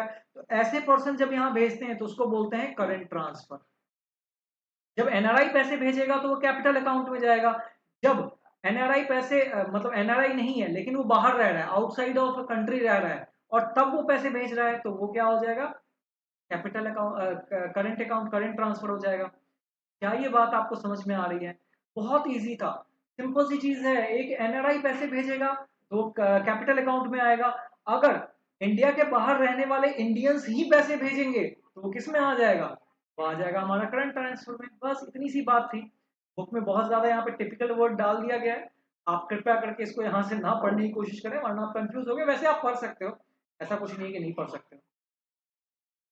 ठीक है, फिर आ जाता है बैंकिंग कैपिटल। बैंकिंग कैपिटल आपको पता होगा कि हमारे एसबीआई का ब्रांच हर कंट्री में, ऑलमोस्ट हर कंट्री में एसबीआई का ब्रांच है। ठीक है, इसी के लिए एसबीआई के जो चेयरपर्सन होते हैं उसको पावरफुल लेडीज में या फिर पावरफुल पर्सन में या पावरफुल पोस्ट में डाला जाता है एसबीआई के चेयरमैन को। ठीक है, तो इसी के लिए क्यों, क्योंकि उसकी सबसे ज्यादा ब्रांचेस हैं। आप बोलोगे सबसे ज्यादा है, नहीं सबसे ज्यादा नहीं है, बट हाँ अच्छे खासे ब्रांचेस हैं जो कि बैंक में होना इतना मुमकिन नहीं है। ठीक है, एसबीआई आपको यूएस में भी दिख जाएगा, यूके में दिख जाएगा, जर्मनी में दिख जाएगा, हर country, European country, Asian country, सब में दिख जाएगा। ठीक है, तो क्या है बैंकिंग कैपिटल। अब क्या है, जब बैंकिंग कैपिटल यानी कि जैसे कि कमर्शियल बैंक एक जगह से दूसरी जगह खोला जाता है, जैसे एसबीआई अपना ब्रांच जो है यूएस में खोलना चाहता है।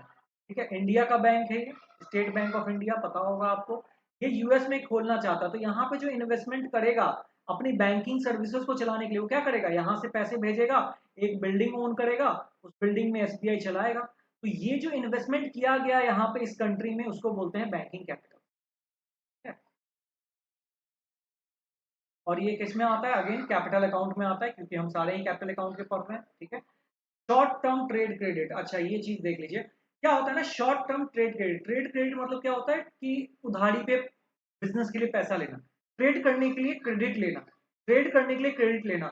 जब शॉर्ट टर्म के लिए लिया जाता है, देखिए लॉन्ग टर्म शॉर्ट टर्म, आप बोलोगे सर ये क्या बता रहे हो लॉन्ग टर्म शॉर्ट टर्म, इतना समझो ना कि लॉन्ग टर्म क्या है। लॉन्ग टर्म बोरोइंग में हमने देखा था बॉन्ड्स या शेयर्स इशू हो सकते हैं।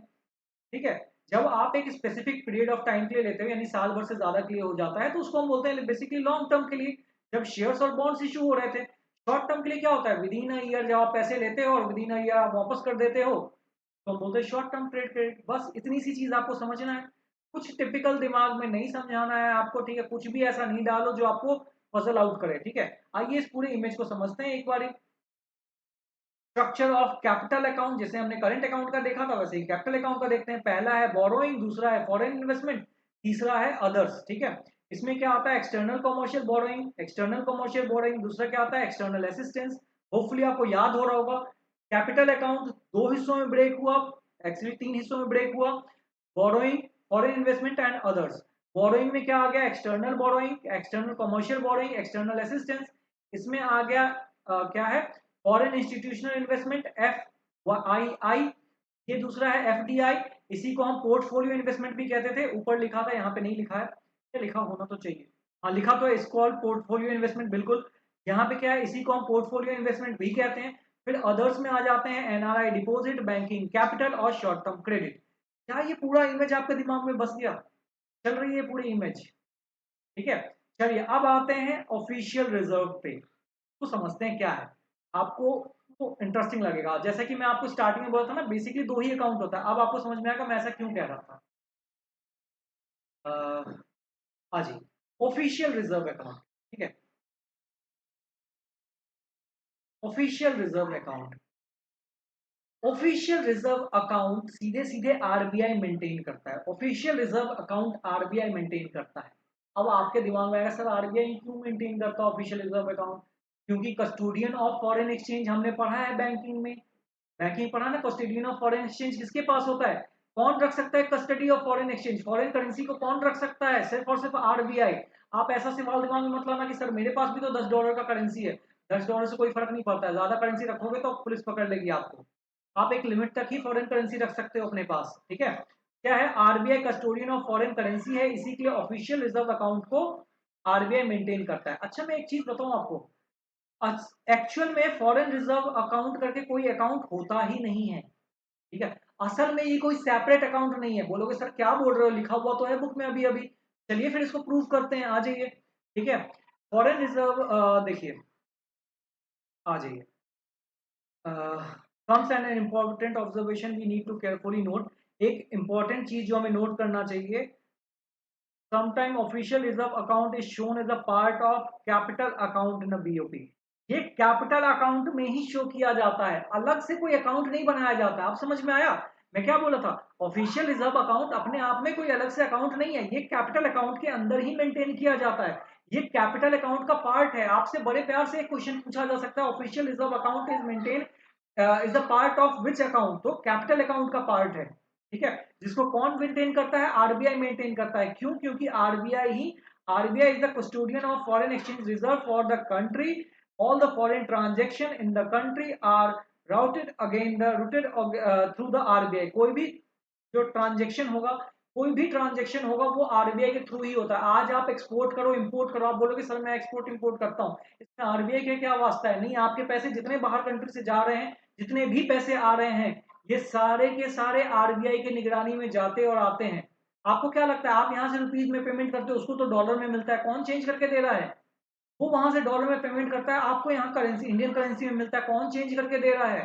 क्या आपका लोकल बैंक करके दे रहा है? लोकल बैंक सिर्फ सर्विसेज दे रहा है, आरबीआई करके दे रहा है आपको।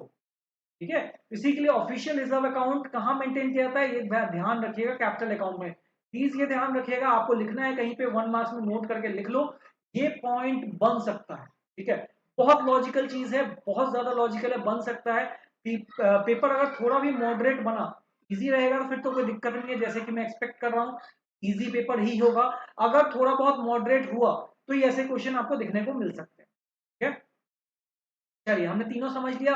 क्या है फॉरेन रिजर्व, जो कि आरबीआई मेंटेन करता है। एक्चुअली में ये कोई सेपरेट अकाउंट नहीं है, ये कैपिटल अकाउंट के तहत मेंटेन किया जाता है। क्यों आरबीआई मेंटेन करता है? क्योंकि आरबीआई के पास ही अथॉरिटी है फॉरेन कस्टोडियन को रखने का। ठीक है, आज ये आगे चलते हैं। ये सब चीजें, ये क्वेश्चंस नहीं आते हैं, ठीक है, अगर आएंगे। अच्छा, एक चीज और देख लीजिएगा, 1 मार्क्स के लिए देख ही लीजिए, क्या है बीओपी सरप्लस। बीओपी सरप्लस मतलब क्या होता है? करंट, देखिए, जब current account plus capital account when official reserve account is not a part of capital. देखिए बेसिकली क्या है ना, जब, अगर मैं शॉर्ट टर्म में आपको समझाऊं, जब हमारा ट्रेड, हमारे देश से जो पैसा गया है वो ज्यादा होता है, जो देश में इंपोर्ट हुआ है वो कम होता है, तो ये हमारा सरप्लस शो करता है। सिंपल वर्ड में मैं बता रहा हूँ, जब हमने देश में से ज्यादा सामान बाहर भेजा है, जब हमने एक्सपोर्ट ज्यादा किया है, एक्सपोर्ट ज्यादा का किया है, इंपोर्ट कम का हुआ है, सरप्लस होता है। सोचिए ना, हमने ज्यादा सामान बाहर भेजा है, मतलब क्या है? ज्यादा पैसा कंट्री में आया होगा। उन्होंने कम सामान भेजा है, यानी हमारी कंट्री से कम पैसा गया होगा। तभी तो आज हम चाइना का बहिष्कार करते हैं ना, कि हैशटैग क्या था, इग्नोर चाइना और ऐसे करके कुछ चल रहे थे ना हैशटैग। ठीक है, क्या था, बॉयकट चाइना, बॉयकट चाइना। ठीक है, उसमें क्या था, आप क्या कर रहे हो, चाइनीज प्रोडक्ट को खरीदने से मना कर रहे हो, यानी क्या है, अगर हम नहीं खरीदेंगे तो वो इंपोर्ट कम करेगा, इंपोर्ट कम होगा तो उसके पास हमारे देश से कम पैसा जाएगा। ठीक है, तो जब हम एक्सपोर्ट ज्यादा करते हैं और इंपोर्ट कम होता है तो उसको हम सरप्लस कहते हैं। ठीक है, डेफिसिट कब कहते हैं? जब हमारे देश में इंपोर्ट ज्यादा होता है, इंपोर्ट मान लीजिए 100 का हुआ है और एक्सपोर्ट हमने सिर्फ और सिर्फ 70 का किया है, तो ये 30 का डेफिसिट है। ठीक है, 30 का डेफिसिट होता है। ठीक है, अच्छा, आप कहीं यहां से एक चीज और देख के कंफ्यूज हो सकते हो, मैं बता ही देता हूं आपको, देख लो। When official reserve account is not a part of capital account, ठीक है, जैसे कि आप बोलोगे कि सर कहाँ गया, जैसे कि आपने यहां देखा, official reserve account is shown is a part of capital account BOP rather than separate account. ये लाइन और ये लाइन आपको कॉन्ट्राडिक्ट कर रही होगी, मेरे हिसाब से तो कर रही होगी, अगर नहीं कर रही तो अच्छी बात है। तो मैं सिंपली बोलूंगा अभी इस चीज पे ध्यान मत दीजिए। क्यों? क्योंकि आपके सिलेबस का पार्ट नहीं है। अगर आपको चीजें समझनी होंगी ना तो बस इतना समझिए, अगर मेरे पास थोड़ा सा टाइम ज्यादा हो, मैं चीजों को अच्छे वे में ले जा सकूं, तो मैं एक एक चीज को डिटेल में, मुझे बहुत खुशी होगी एक एक चीज को डिटेल में समझाने में। मैं अभी बस इतना फोकस लेके चल रहा हूँ ना कि मुझे कंसाइज करना है, फिर भी कई चीजों में मैं फ्लो के साथ बह जाता हूँ, तो मैं आपको डिटेल भी बताने लगता हूँ। इतना भी जरूरी नहीं है। ठीक है, इतना भी जरूरी नहीं है, क्योंकि इस चैप्टर, जिस चैप्टर में जरूरी था, जैसे गवर्नमेंट बजट में इंपॉर्टेंट था, बैंकिंग में इंपॉर्टेंट था, वहां पे मैंने बीओपी, मतलब bank rate, OMO, repo rate, reverse repo rate, ये सब बिल्कुल ओपन करके समझाया है। क्यों? क्योंकि वहां पे जरूरी था, यहाँ पे नहीं है। ठीक है, तो टेंशन मत लीजिए, अगर आपको सीखना होगा तो आप बने रहिए चैनल पे, कभी ना कभी जैसे फाइनल टर्म का आएगा, मैं फिर से वीडियो जब बनाऊंगा तो उसमें बहुत डिटेल में चीजों को समझा दूंगा, फिर आपको ना एक एक चीज क्रिस्टल क्लियर होगा, अच्छा ऐसे वर्क करती है चीजें। ठीक है, चलिए आइए आगे बढ़ते हैं।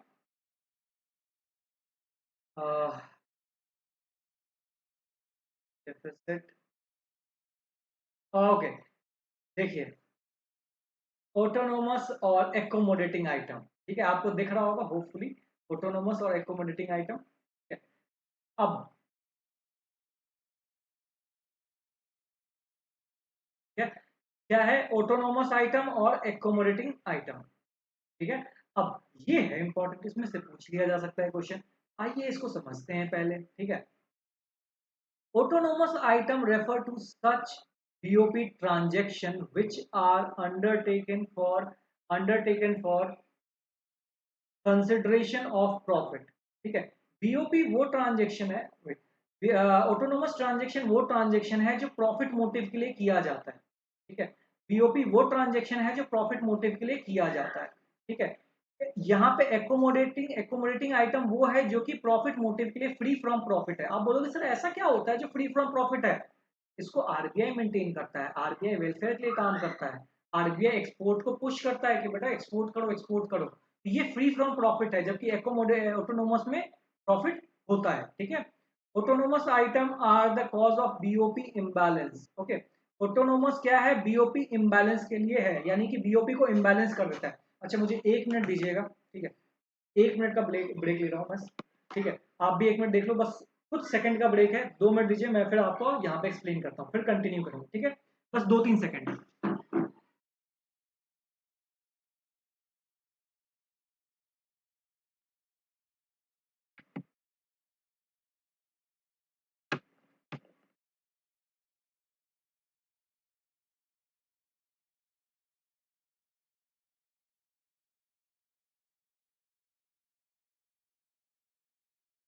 हाँ जी, ठीक है, हो गया। एक्चुअली चार्जिंग पे डालना था, इसी के लिए मैं चला गया, ध्यान दीजिएगा एक बार। ठीक है, क्या कर रहे थे हम? ऑटोनोमस और एकोमोडेटिंग, ऑटोनोमस और एकोमोडेटिंग। ऑटोनोमस आइटम क्या होता है हमने देखा? ऑटोनोमस वो होता है जो कि कंसीडर प्रॉफिट के लिए जो ट्रांजेक्शन किए जाते हैं उसमें उसको ऑटोनोमस आइटम्स कहते हैं। वो आइटम जो ट्रेड और बिजनेस और प्रॉफिट के लिए, जैसे मैं और आप अगर ट्रेड करेंगे तो हमें क्या फर्क पड़ा है कि ये बैलेंस हो या ना बैलेंस हो, हमें कोई फर्क पड़ेगा क्या? हम तो सीधा सीधा ट्रांजेक्शन करेंगे। ठीक है, तो जो प्रॉफिट मोटिव के लिए किया जाता है उसी को हम बोलते हैं ऑटोनोमस। एकोमोडेटिंग बोलते हैं जो कि फ्री फ्रॉम प्रॉफिट है। ये फ्री फ्रॉम प्रॉफिट मतलब क्या है? आरबीआई मेंटेन करता है, क्या करता है? ट्रांजेक्शन एक्सपोर्ट को जबरदस्ती पुश करता है ताकि बैलेंस बना रहे। ठीक है, बैलेंस बना रहे दोनों में, इसी के लिए आरबीआई पुश करता है, इसी के लिए फ्री फ्रॉम प्रॉफिट होता है। यहाँ पे प्रॉफिट नहीं देखा जाता है, यहाँ पे बस किया जाता है इसलिए ताकि बैलेंस बना रहे दोनों चीजों में। ठीक है, यानी कि इनकम एक्सपोर्ट में इंपोर्ट में बैलेंस बना रहे।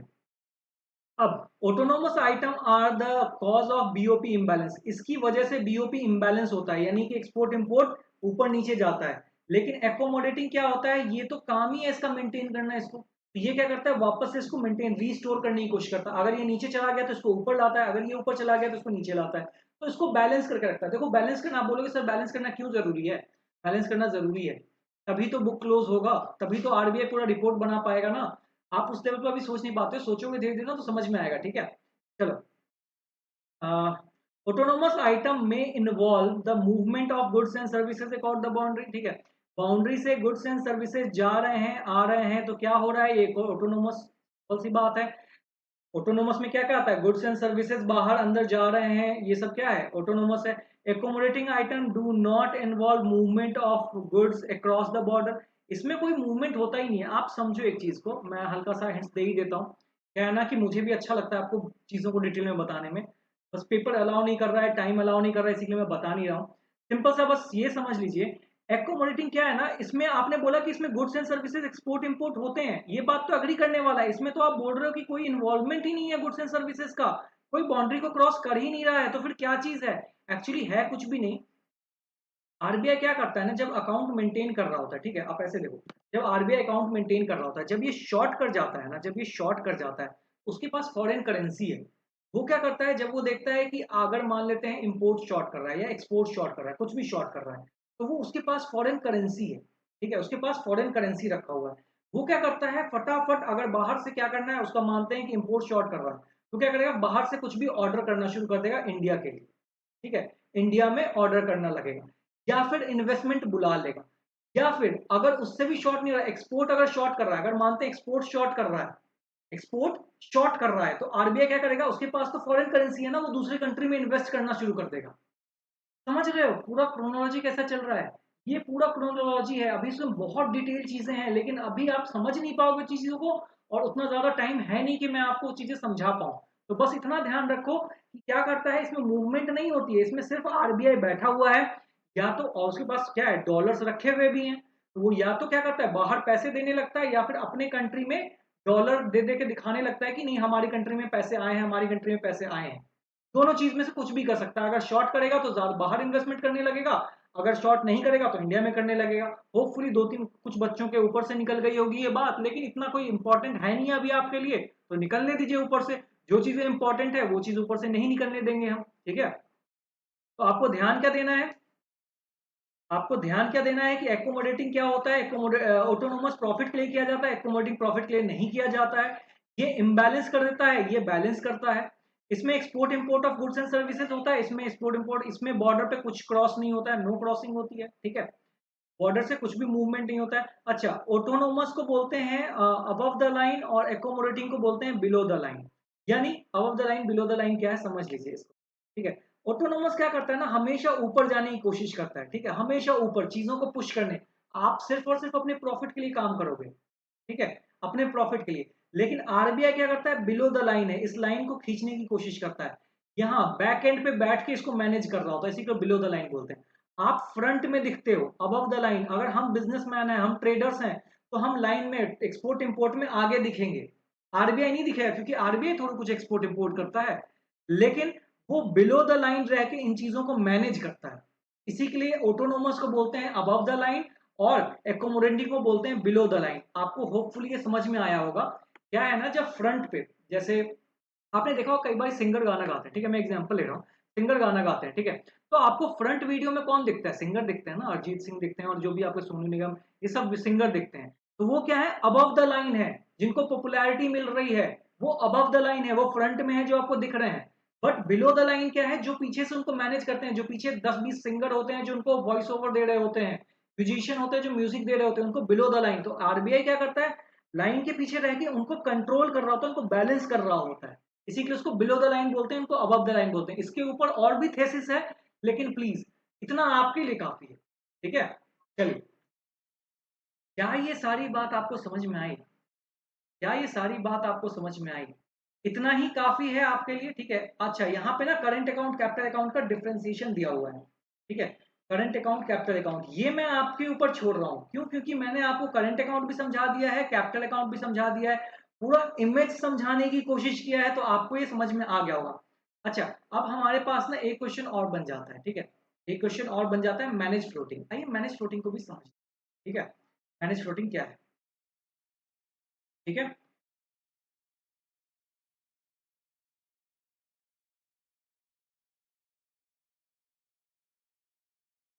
आइए, ठीक है, मैनेज फ्लोटिंग मैंने अलग से इसलिए रखा है, लिखा है इसको, क्योंकि मैं इसको समझाना चाहता था थोड़ा अलग से। अच्छा, पहले तो देखिए, इसका ना डर्टी गेम इसी का नाम है, ठीक है। मैनेज फ्लोटिंग का ही दूसरा नाम डर्टी गेम है, ठीक है। अब बोलोगे सर ये कैसा अजीब सा नाम है डर्टी गेम। बेटा जैसा नाम है ना वैसा ही है ये। मैनेज फ्लोटिंग ना कोई शरीफों वाली चीज नहीं है, डर्टी गेम ही है। लेकिन क्या है, आरबीआई अपना चैंप है इस चीज को खेलने में, बहुत अच्छे से खेला जाता है। कभी मौका मिला ना, जब मुझे आपको डिटेल में समझाना पड़ेगा, या फिर समझाना पड़ेगा किसी और चीज के लिए वीडियो बना रहा हूँ मैं, तो मैं आपको समझाऊंगा क्यों इसको डर्टी गेम बोलते हैं। आप भी बोलोगे क्या तेज तेज टाइप है ये चीज, क्या दिमाग से आरबीआई खेलता है, क्यों आरबीआई का गवर्नर इतना ज्यादा बड़ा इकोनॉमिस्ट होते हैं, क्योंकि उनको ये चीजें मेंटेन करनी होती हैं। और कैसे मेंटेन करते हैं ये तो भाई बिल्कुल ही अलग लेवल की चीजें हैं, आप समझोगे तो मजा आ जाएगा। लेकिन फिलहाल अभी एग्जाम को फोकस करते हैं, डिस्ट्रैक्टेड नहीं होते हैं। आइए, मैनेज फ्लोटिंग क्या है in simple terms. Manage floating, manage floating, आपकी जगह यहाँ पे थोड़ा सा गलती लिख दिया है हमने, ठीक है। यहाँ पे इसका स्पेलिंग हो जाएगा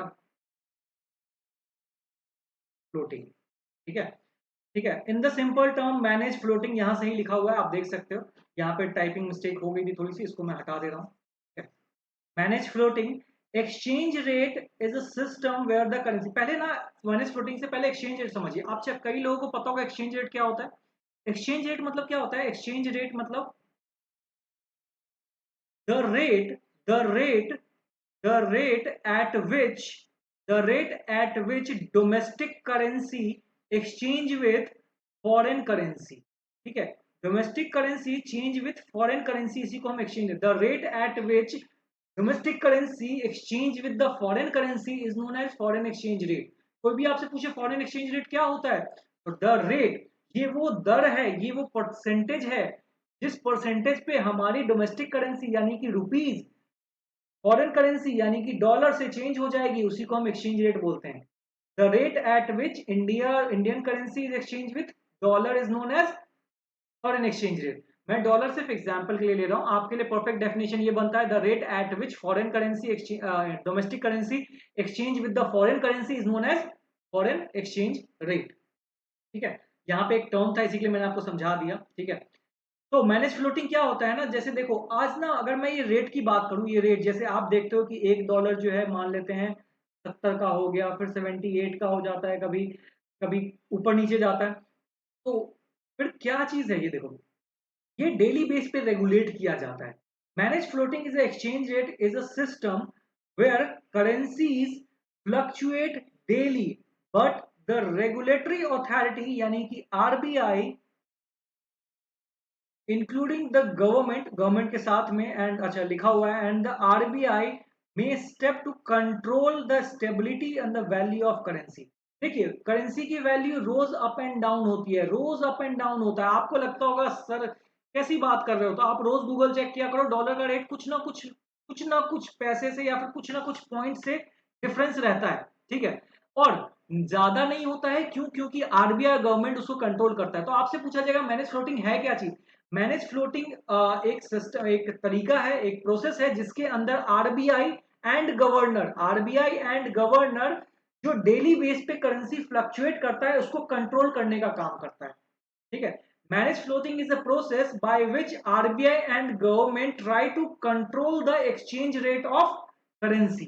मैनेज फ्लोटिंग क्या है? Manage floating is the process managed floating is the process by which RBI and governor try to control the fluctuation of currency in the international market.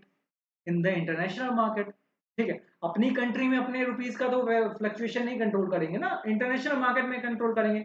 इसी को मैनेज फ्लोटिंग कहते हैं। Manage floating का ही दूसरा नाम क्या है? डर्टी गेम है। होपफुली आपको ना ये चीजें समझ में आई होगी। बेटा अगर कहीं कुछ भी दिक्कत हो रही ना तो मैं आपको फ्री हैंड देता हूँ, आप सीधे सीधे जो भी चीजें हैं उसको कमेंट बॉक्स में लिख दो, ठीक है। आपको आपका सॉल्यूशन मिल जाएगा, ठीक है। मैं कोशिश करूंगा अगर ज्यादा प्रॉब्लम होगी तो मैं उस पर एक नेक्स्ट वीडियो यानी कि एक शॉर्ट वीडियो बनाऊंगा, ठीक है, आपको समझाने के लिए, ठीक है। जो भी चीजें आपको दिक्कत आ रही हैं आप समझो। मैंने बहुत ज्यादा चैप्टर को ओपन नहीं किया है जस्ट बिकॉज क्योंकि एग्जाम डिमांड नहीं कर रहा है, जितना एग्जाम डिमांड कर रहा है मैंने उतना ओपन किया है। कुछ चीजें हाँ मैं एक्सटेंड से बाहर गया हूँ, चीजें समझाने की कोशिश किया है, क्योंकि ये मेरी आदत है जब मैं समझाता हूँ तो चीजों को डीप में जाने की, कि बच्चे सवाल पूछते हैं तो मुझे डीप में जाना पड़ता है कभी कभी। तो अगर आपको जितना चीजें समझाया है, अगर आपको पॉइंट वाइज उसको कर लोगे तो मोर देन सफिशियंट है आपके लिए, उससे ज्यादा कुछ नीड नहीं है, ठीक है। चलिए आज का सेशन यहाँ पे एंड करते हैं। होपफुली आपको ये सब चीजें समझ में आ गया होगा। नहीं समझ में आया है तो मैं आपसे बस इतना रिक्वेस्ट करूंगा कि एक बारी और इस वीडियो को आप देख लो, बुक के साथ देखो, चीजों को समझने की कोशिश करो, और जब आपको चैप्टर समझ में आए तो बस अपने कॉपी को ओपन कीजिए और शॉर्ट नोट्स में पूरे चैप्टर को लिखने की कोशिश कीजिए, ठीक है। जैसे मैंने पूरा डिजाइन बनाया था ना, जैसे ये पूरा डिजाइन बनाया है, इसको आप अपनी कॉपी में अपने वर्ड्स में बनाओ। फिर जैसे ये करेंट अकाउंट का था, आप कैपिटल अकाउंट का बनाओ, ठीक है। कंपोनेंट्स को लिखो, ऑफिशियल रिजर्व को लिखो, और एक पेज में ऑटोनोमस और एकोमोडेटी को डिफरेंस कर लो। बस इतना आपने कर लिया ना, आपके दिमाग में इमेज बन गया ना, फिर उसके बाद किसी चीज की आपको जरूरत नहीं पड़ेगी, ठीक है। तो चलिए आज के लिए इतना ही रखते हैं। Thank you very much. मेरा नाम है सौरभ आर्या। एक बार फिर से एंड करते हैं इस सेशन को, और नेक्स्ट वीडियो में फिर से मिलेंगे अगले चैप्टर के साथ। मैक्रो में जितनी भी चीजें आने वाली थी हमने एंड कर लिया है। हमने मनी कर लिया है, हमने बैंकिंग कर लिया है, ठीक है, मनी कर लिया है, बैंकिंग कर लिया है, गवर्नमेंट, लिख देता हूं मैं, गवर्नमेंट बजट कर लिया है हमने, ठीक है। उसके बाद हमने अभी अभी बीओपी कर लिया है, बैलेंस ऑफ पेमेंट, ठीक है। हमने इसमें बैलेंस ऑफ पेमेंट का मीनिंग पढ़ लिया है, हमने इसके अकाउंट्स, 3 तरह के अकाउंट्स होते हैं, करंट, कैपिटल और ऑफिशियल रिजर्व, इसको समझ लिया है। इसके अंदर सब पार्ट्स को समझ लिया है हमने, ठीक है, और इसको समझ लिया है। फिर हमने ऑटोनोमस और एकोमोडेटिंग के बीच में फर्क समझ लिया है। उसके बाद हमने क्या किया, मैनेज फ्लोटिंग को समझ लिया है, ठीक है। इतनी चीजें हमने कवर कर चुके हैं। और मैक्रो का आपका सिलेबस एंड होता है, ठीक है, मैक्रो का आपका सिलेबस एंड होता है। अब करना क्या है, आपका काम शुरू होता है, आप चीजों को कंसेप्टली बिल्ड करो। अब मैं एमसीक्यूज लाने की कोशिश करूंगा, सभी चैप्टर के एमसीक्यूज आने लगेंगे। आप एमसीक्यूज को जरूर अटेंड करें। और सबसे पहली चीज फिर से मैं बता रहा हूं, मैं एमसीक्यू दे रहा हूं, हर चैप्टर के मैक्सिमम एमसीक्यू बनाने की कोशिश करूंगा। इसका मतलब ये नहीं है कि आप एमसीक्यू को रटोगे या एमसीक्यू को 20 बारी करने की कोशिश करोगे। बेटा एमसीक्यू को रटना नहीं है, हर क्वेश्चन के पीछे मैं एक्सप्लेनेशन दूंगा। एमसीक्यू को समझना है, पहले कंसेप्ट को समझिए फिर एमसीक्यू को समझिए, ठीक है। टाइम अभी भी आपके हाथ में है, अगर आप करना चाहोगे तो आप अच्छा स्कोर कर जाओगे, ठीक है। चलिए आज के लिए इतना ही, धन्यवाद।